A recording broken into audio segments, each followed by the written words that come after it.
remember I worked, a stone's throw from here, no more than a half or maybe a mile from here when I was in my early 20s. And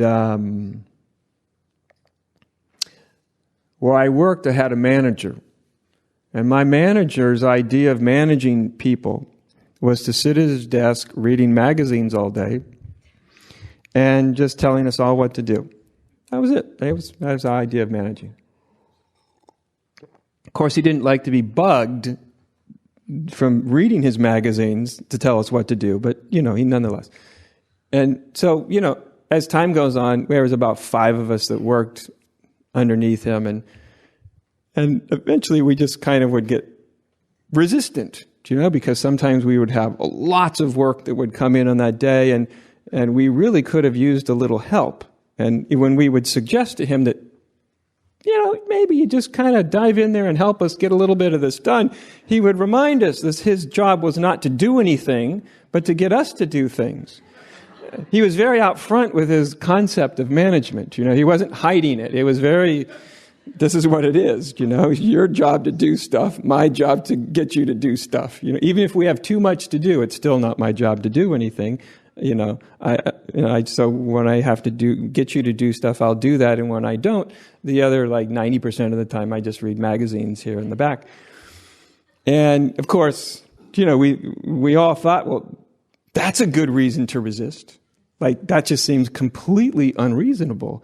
And so we all worked ourselves over the weeks and months into a froth of upset, And finally, I just said, okay, you guys, okay, I'll be the one. I'll go over his head to the higher authority, to the owner of this company, and I'll talk to them. And, and I talked to the company, the owner, and they were like, oh, yes, and very understanding, and as often is the case, and as sometimes is the case, and nothing at all happens. Kind of like, yes, we agree with you. Yes, very well. Thank you for telling us that, and nothing actually happens, which I got more frothy over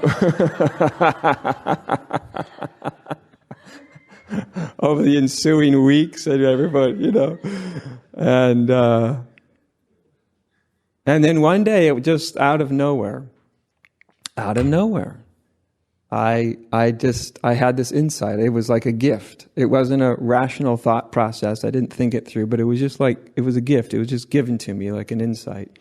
And the insight was very simple. The insight was, you think there's something wrong with him. He's just being himself. That's all that's happening. He has his idea of what his job is. That's it. That's all. His idea is different than yours. Big deal. Get used to it. Seems like the way life works. He is living out his idea. I'm living out mine. Mine isn't the same as his, or ours isn't the same. When you have groups of people, then you feel more justified in your resistance. So our idea is different than his one little idea. Therefore, our idea must be more true than his one idea. And even if it was a more or less workable, because there's more or less workable or more or less true ideas, I suppose, in one sense, still, at the bottom line, he was just who he was. And apparently he wasn't going to change it. And apparently nobody higher up had any interest in him changing it. And I just saw all at once that actually, and I know this doesn't sound rational to some people, that there was absolutely nothing wrong with him. Nothing. Absolutely nothing wrong with him. And at the instant I saw that, all the frothy upset disappeared like snapping your fingers. Just gone. And at that moment I realized he was never the reason for me getting upset.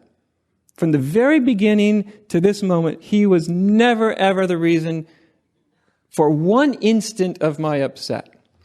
What upset me was my resistance to him. I did it to myself. Imagine that. I did it to myself. Because I had an idea that he should be different. And I believed it. And I imposed it upon life as if It was true. But what life was saying is, my dear boy, he is the way he is, you see. He is not going to be the way you think he should be. He will never be that way. He is the way he is.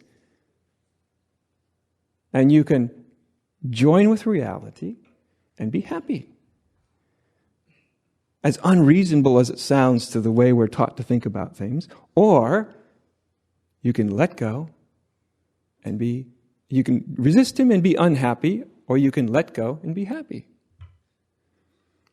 Of course, when things come like that as an insight, it all seems quite simple, and it was simple. And all of a sudden I walked in the next day, and I discovered that I really actually liked him. It didn't mean he was still a bad manager. He was still lazy as lazy can get. Do you know? If it was my company, I still wouldn't hire him. In fact, I'd probably fire him.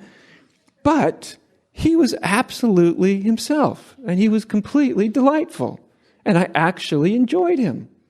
And I could watch him back there reading his magazines, making sure we did all the work, no matter how busy things got. And I just thought, isn't he just perfect back there, doing exactly what he imagines he's supposed to be doing? And I didn't suffer at all, right? At all. Now, for some people, they would think that's just completely bananas. That's irrational. That's stupid. That's not wise. If we all did that, my God, what would happen to the world? Well, like I said, if I was his boss, it's not kind of the manager I would have. He was still lazy. He was still all these things. But the difference was he wasn't supposed to be otherwise. If I was in charge of the company, I might have to let him go, not because I thought he should be otherwise, but because I would want something different. See the difference? So it doesn't mean you lose your sort of good sense or any of your wisdom. You just stop fighting life.